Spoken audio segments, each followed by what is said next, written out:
Shalom, saudara-saudara yang dikasihi dalam nama Tuhan Yesus Kristus. Puji Tuhan, pada saat ini kita masih diberikan kesempatan oleh Tuhan untuk dapat mendengarkan firman Tuhan. Sekalipun melalui media online, tetapi kita percaya bahwa kebenaran firman Tuhan akan terus tersampaikan kepada kita dan menjadi penguatan bagi kita, peringatan bagi kita, bahkan menjadi pesan-pesan dan janji-janji Tuhan dalam kehidupan kita. Sebelum kita jauh dalam mendengarkan firman Tuhan, mari saudara-saudara, saya ajak kita semua untuk bersatu di dalam doa. Mari kita berdoa. Terima kasih Tuhan Yesus, Engkau baik dalam kehidupan kami. Jikalau kami masih diperkenankan oleh Tuhan untuk mendengarkan firman Tuhan pada saat ini, itu semua karena kemurahan Tuhan. Dan kami serahkan pemberitaan firman Tuhan dari awal, pertengahan, bahkan sampai selesainya, kiranya Tuhan Yesus turut campur tangan. Di dalam nama Tuhan Yesus Kristus kami berdoa dan mengucap syukur. Haleluya. Amin. Saudara-saudara yang dikasihi dalam nama Tuhan Yesus Kristus, puji Tuhan, kita masih ada waktu untuk mendengarkan firman Tuhan pada kesempatan ini. Ini adalah suatu kesempatan yang paling berharga bagi kita. Karena ketika kita mendengarkan firman Tuhan, pada saat kita meluangkan waktu kita untuk mendengarkan firman Tuhan, ada hal yang Tuhan mau sampaikan kepada kita sebagai umat-umat Tuhan. Mari Bapak Ibu, mari kita bersama-sama merenungkan firman Tuhan di bawah satu tema. Hati-hati dengan penglihatanmu. Sekali lagi, hati-hati dengan penglihatanmu. Saudara-saudara yang dikasihi dalam nama Tuhan Yesus Kristus, pada umumnya mata diciptakan oleh Allah untuk dapat melihat pastinya.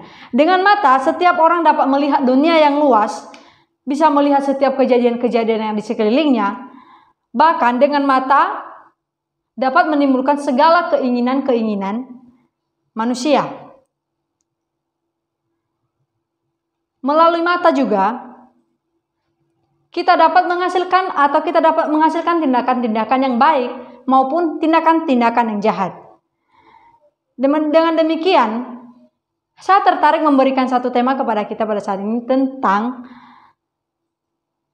hati-hati dengan penglihatanmu, karena kita harus memeriksa bagaimana penglihatan kita.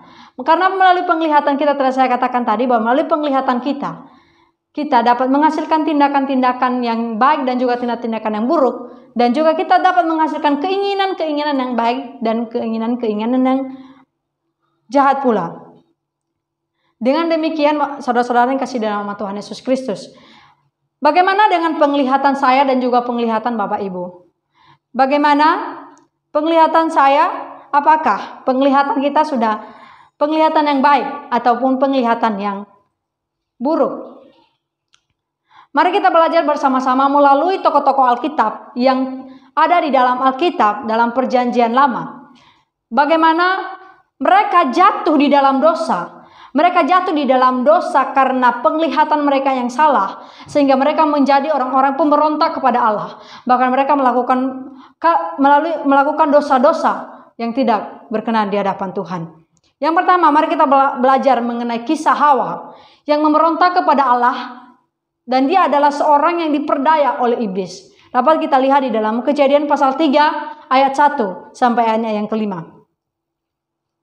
Saudara-saudara yang dikasihi di dalam nama Tuhan Yesus Kristus, kejatuhan manusia yang pertama adalah karena pemberontakan kepada Allah dan firman-Nya. Manusia ditempatkan di Taman Eden dan Allah menyediakan segala sesuatu yang dibutuhkan manusia di sana. Allah menyediakan segala keperluan mereka dan juga menyediakan buah-buah pohon supaya manusia dapat menikmati segala berkat Tuhan, segala penyediaan Tuhan. Namun kita lihat bersama, kalau kita melihat di dalam Kejadian pasalnya yang ketiga ayat 1 sampai yang kelima. Di sana, lebih tepatnya kita lihat di dalam Kejadian pasal 2 ayat 17. Di sana Tuhan memberikan perintah kepada manusia supaya manusia tidak memakan buah pohon tentang pengetahuan yang baik dan yang jahat. Sekalipun Tuhan memberikan kebebasan kepada manusia untuk menikmati segala penyediaan Allah di dalam Taman Eden, namun Allah memberikan satu perintah atau larangan supaya manusia tidak memakan salah satu buah pohon yang ada di tengah-tengah taman itu, yaitu buah pengetahuan yang baik dan yang jahat. Namun apa yang terjadi? Saudara-saudara yang dikasihi dalam nama Tuhan Yesus Kristus, Alkitab mencatat bahwa manusia memilih untuk memberontak kepada Allah karena penglihatan mereka.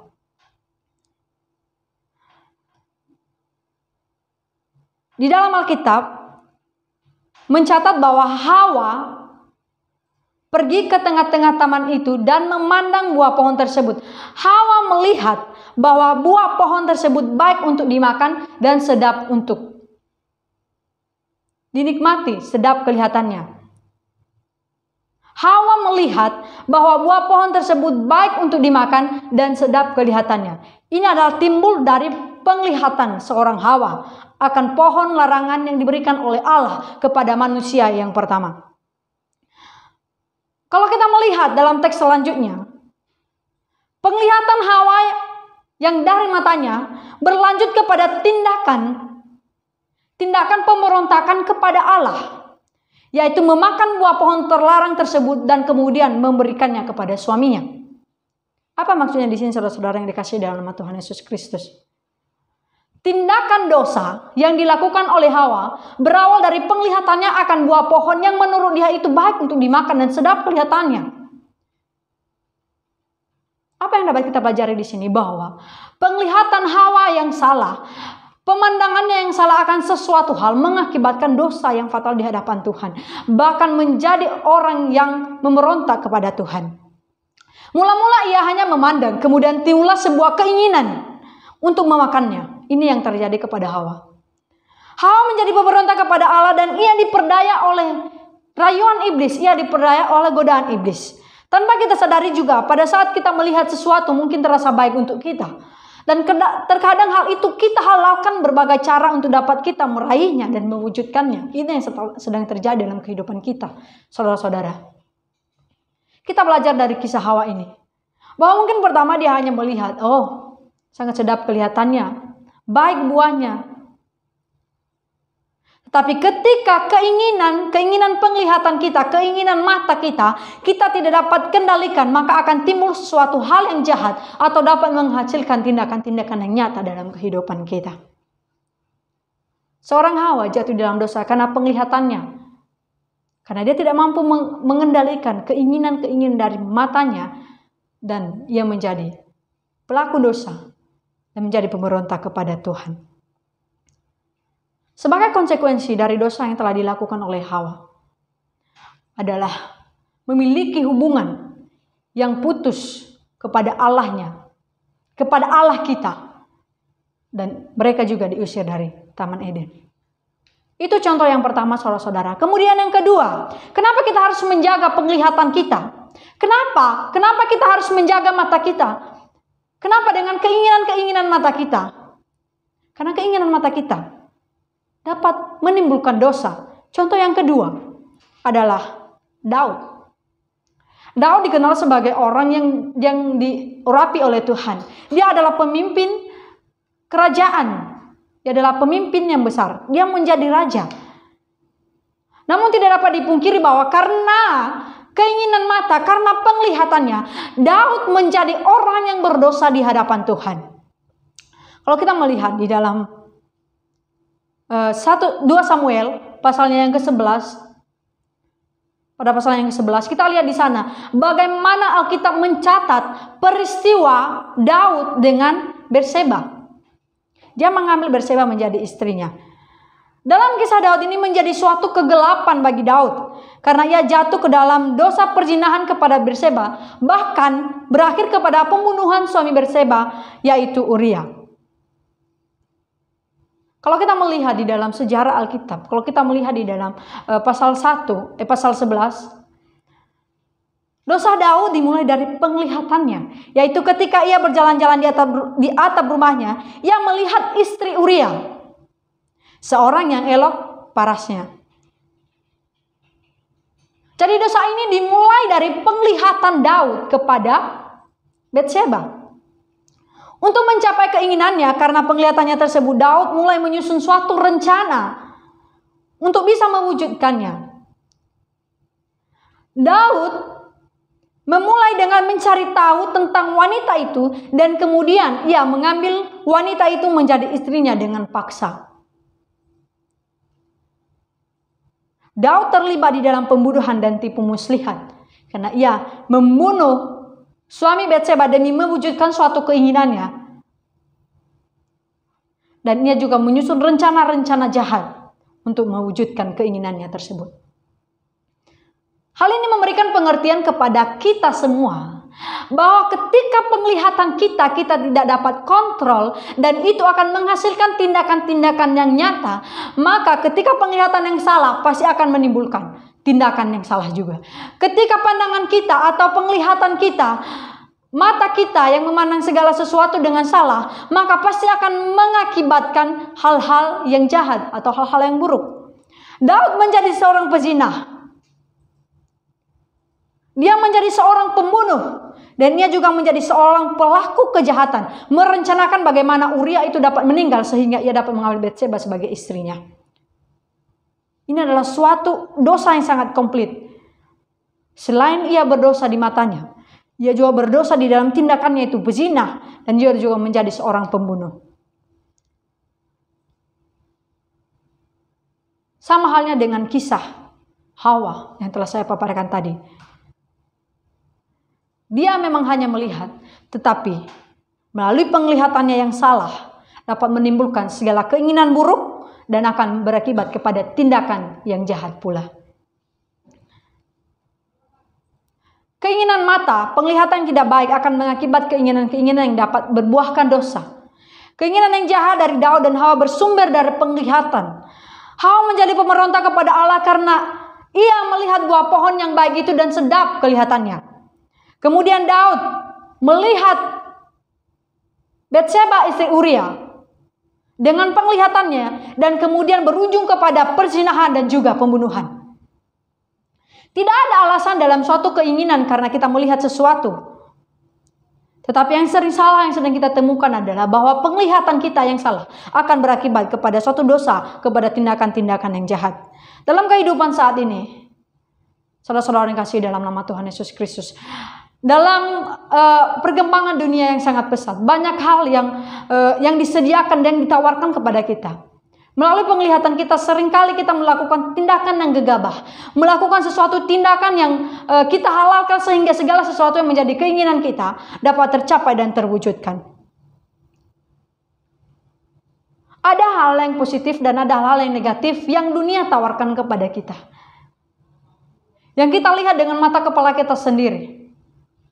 Bagaimana saya dan saudara semua dapat mengendalikan penglihatan kita, dapat mengendalikan keinginan-keinginan dari mata kita, supaya apa yang kita lakukan berkenan di hadapan Tuhan.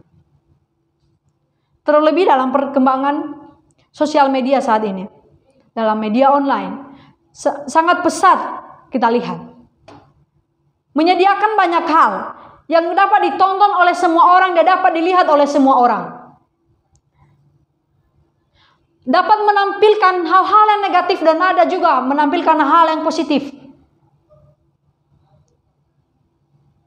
Bagi orang yang memilih untuk mengizinkan penglihatannya kepada hal negatif, dan juga ada orang pastinya yang akan mengizinkan penglihatannya untuk hal-hal yang positif. Mari saudara-saudara yang kasih dalam nama Tuhan Yesus Kristus, di tengah media sosial yang sangat pesat saat ini, mari kita bijak dalam memilih apa yang harusnya kita lihat dan juga seharusnya kita tonton. Sehingga dengan demikian, karena melalui penglihatan kita dapat terkonsep suatu pemikiran.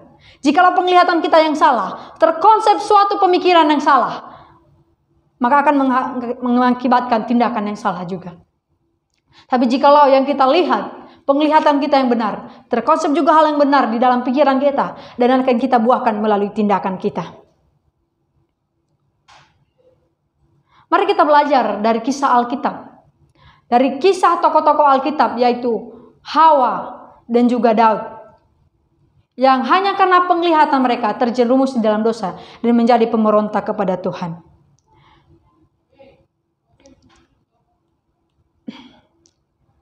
Jikalau penglihatan yang telah membuahkan keinginan-keinginan yang buruk dan penglihatan kita pada tindakan yang jahat, maka segeralah kendalikan, karena jikalau tidak dikendalikan, maka yang terjadi adalah penglihatan tersebut akan semakin kuat dan mengendalikan seluruh pemikiran kita, mengendalikan seluruh tindakan kita, dan akan mengakibatkan hal-hal yang tidak berkenan di hadapan Tuhan. Mari Bapak Ibu, mari saudara-saudara yang dikasihi dalam nama Tuhan Yesus Kristus, mari kita belajar dari dua tokoh ini. Mari kita menjaga pemikiran kita, mari kita menjaga penglihatan kita, mari kita menjaga segala keinginan-keinginan mata kita. Bila keinginan-keinginan mata kita ini adalah keinginan-keinginan mata-mata orang yang sudah dibenarkan oleh Tuhan. Kita adalah orang-orang yang penglihatannya memandang segala sesuatu dengan baik, dapat bijak dalam menggunakan penglihatan kita, supaya ketika kita sebagai orang-orang yang percaya dapat bertindak sesuai dengan kehendak Tuhan. Melalui mata juga dapat merusak hati.